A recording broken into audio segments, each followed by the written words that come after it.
Yo, can I be honest with you guys? I need to make a confession. Many years ago, I did something that changed my life and my circumstances. Something very simple yet profound, which quite rightly is one of the reasons I can be here on this journey I am today. But before I get into all of that, I actually need to tell you something else. I'm sure most of us are familiar with using a computer, gaming system, tablet, or phone. Okay, good. So we're all familiar with that notification when it asks us to upgrade the OS, right? Yet many of us ignore it. Why is that? My wife is the key culprit. I have to always update her devices. And for those who don't, we don't even read the terms and conditions because it's like 1,000 pages. So we scroll to agree and keep it pushing. Then when the device is updating, for some it takes minutes, for others it takes hours or even days. So we become impatient because we want to get the new and shiny operating system. That's a lot like us in life. We want the success and to be our best selves, but when it comes to doing the work to get there, that incites fear, doubt, and impatience. When it comes to going through the process of becoming, we fail to exercise the discipline and to apply the excellence and endure and to be steadfast and allow the process to take full effect. We compare someone's page 100 to our page 10 with all of these things. But let me tell you guys, the greatest gift you can give to yourself is being the best you. Putting your best foot forward in everything you do, no matter what the situation is, as it is preparation for your elevation. So to my confession earlier, that's exactly what I did. Putting my best foot forward in every situation I was in. I grew up in a home full of love and opportunity where my parents worked hard to ensure my sister and I had a good and fortunate life. However, life took a major turn when I was just 8 years old. My father passed away from lung cancer. Not long after, my mom lost her sales job and the stability we once knew began to unravel. By the time I was in high school at 10 years old, I had to take on responsibilities beyond my years, learning to navigate life as the man of the house. We had to move from our childhood home and had a short stint living at my helper's house and then eventually settling at another location. At high school, I became an entrepreneur without even realizing it, hustling to support myself. I sold CDs, burning custom mixes from LimeWire for students, and with other students organized a lunch delivery service, collecting orders, purchasing meals at the canteen, and delivering them for a service fee. But my efforts didn't stop there. I sold sweets and candies, sold phones for people, and even invested money into a party. Outside of school, I also helped my mom with her ventures. Even when she worked at an advertising company her friend had started, we'd spend weekends and evenings after school delivering magazines house to house. So there was no formal delivery service in place, so we used to walk through the communities, placing magazines in mailboxes ourselves. To add fuel to the fire, my younger sister became a teen mom at 14 years old, which added more financial and emotional strain to the family. My mom's attention, kind of shifted towards supporting her and the baby, and that left me to navigate much of my life independently. So these circumstances forced me to suppress my emotions, grow quickly, and adapt to situations far beyond what any child should face. But yo, I don't blame my mom, but I do see where having a parent there for me in my formative years was important. Despite our struggles, I was blessed with our community of support. In hindsight, God was always providing a way. My granduncle and his daughter played a vital role in providing for me during tough times. They helped contribute school fees and spending money, contributed to household needs, and from time to time offered emotional support. My mom's cousin, whom I lovingly call my aunt, also stepped in frequently, buying school supplies and helped with major expenses. Family friends treated me like their own, looked out for me, provided experiences, mentored and guided me through pivotal moments in my youth. After graduating high school at St. George's College in 2009, I faced the disappointment of being denied sixth form because I hadn't achieved the required grades in CSEC. As the Lord would have it, years later, I'd end up being the keynote speaker at their graduation ceremony in 2020. Instead, I attended Excelsior Community College, where I pursued an associate's degree in business administration. This was another challenging period still, as tuition fees were difficult to manage, But with the help of my church, family members, and a few good Samaritans, I was able to complete my studies there. It was during this time that I truly began to understand the value of perseverance and the importance of leveraging every opportunity. Then I was off to UA, but I couldn't afford the tuition again. With the help of family members, my church, and even newfound relatives abroad, I managed to scrape together enough to begin my studies. During the summer prior, I met a close friend to a summer job at Jamaica National.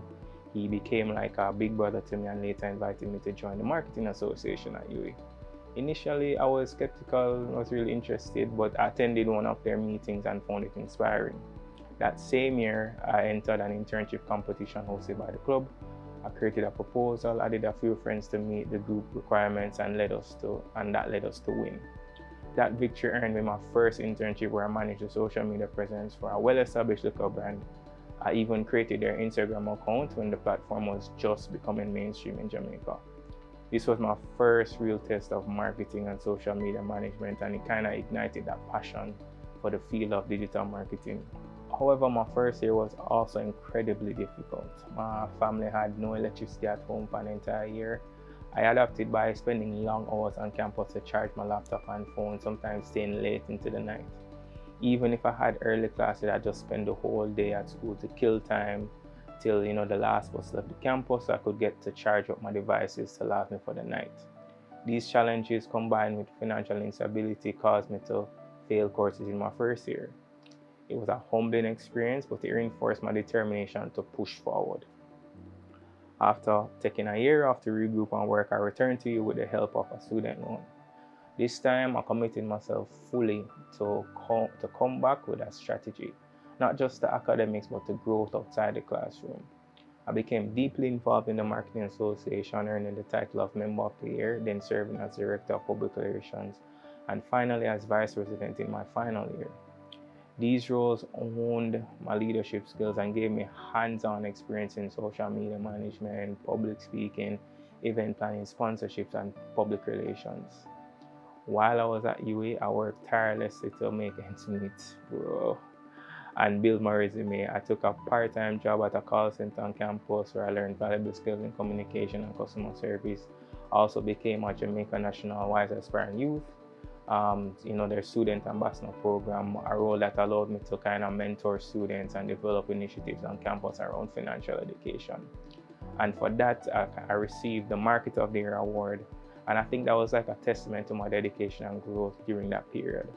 I also served on guild committees and I received an award from UA for outstanding service.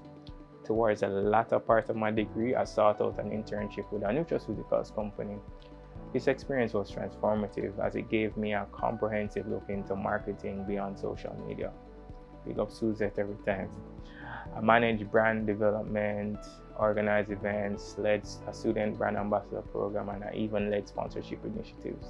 It was during this time that I realized the vast possibilities within the marketing field and how my skills could be applied in diverse ways.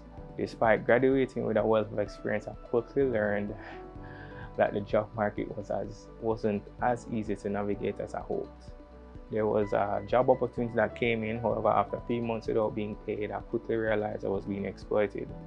It took me a few months to find a solid job, and after much outreach of messaging companies online and sending out job applications, I secured a position at an events and marketing company, where I gained invaluable experience in event planning, social media management, and logistics.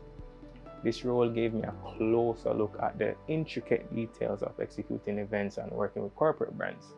While it wasn't my dream job, it laid the groundwork for, what was to come. During this time, I also connected with one of my first mentors. She saw my potential and later recommended me for a position at a marketing, communications, and PR agency. It was through her guidance and support that I transitioned to my next role, managing some of the largest brands in Jamaica. At the agency, I managed major brands like, KFC and Pizza Hut, which gave me incredible exposure in high-level campaigns and the fast-paced world of marketing. However, this period was not without its challenges. You see the pattern. My boss had exceptionally high standards and I often felt that my work was never enough. Even when the market or the clients had grand commendations, late nights became the norm. Several occasions I worked through the night, going home at 6 a.m. only to return to the office 9 a.m. I don't even think she even knows that. There were moments when I felt like I was drowning under the weight of expectations. My commitment to excellence in any situation and passion for the field really motivated me to, push on in these moments. The relentless pace and constant pressure eventually led to anxiety attacks, and I struggled to balance the demands of the job with my mental health. While it was one of the most difficult periods of my life, it also molded me. My boss's high expectations taught me professionalism, resilience, precision, and how to thrive under pressure. Looking back, I'm grateful for the experience because it prepared me for the challenges of entrepreneurship. For years, I had felt an entrepreneurial itch. Looking back, it was evident in everything I did to that point. However, I ignored this calling because of my background. Growing up with the financial struggles made the idea of entrepreneurship feel risky. A steady job kind of seemed like a safe or more practical choice. So I clung to that safety net even though deep down I knew I was meant for more. But in January of 2018, everything changed. I was going through a very low period and starting to have doubts in my abilities. I received a prophetic word affirming the entrepreneur calling on my life. The word gave me the courage to trust God and take a leap of faith. By the following month, I resigned from my job and I started Digital Danes. Starting my own business wasn't without its hurdles. I had 2 business partners, but within the first 2 years, we amicably parted ways due to differences in passion and vision. Navigating entrepreneurship as a first-generation business owner has been a steep learning curve, but I constantly lean into God for guidance. While I never saw myself as an entrepreneur, my trials and experiences have shaped me into one. What started as a necessity blossomed into a purpose-driven mission to tell stories and solve problems for brands across the globe. Looking back, my life has been a testament to resilience, faith through God using my circumstances to shape me into who I've become and for His glory, and the power of community. I don't have it all figured out, but I'm grateful for the journey and I'm excited to see where it leads next. I don't think there's anyone watching this, and if you made it this far, thank you very much, that has never faced some sort of adversity on their journey. There are many ways to cope effectively with it, but at the end of the day, and plainly put, it all boils down to your choices. You get to choose your attitude. You can ask for the help you need. You can put your pride aside. You can often find alternatives. You can look to make steps towards a change you want to see. Let's face it, you can't grow in comfort, and I don't think God made life to be easy. Learning to manage small setbacks and challenges as you grow helps provide the emotional and life tools for handling other challenges as you get older. There are so many scriptures in the Bible about adversity that just goes to show how important it is to your progression. But here's just 2. So Proverbs 24:10 says, "If you faint in the day of adversity, your strength is small." James 1:2-4 says, "Count it all joy, my brothers, when you meet trials of various kinds. For you know the testing of your faith produces steadfastness. And let the steadfastness have its full effect, that you may be perfect and complete, lacking in nothing." Wow.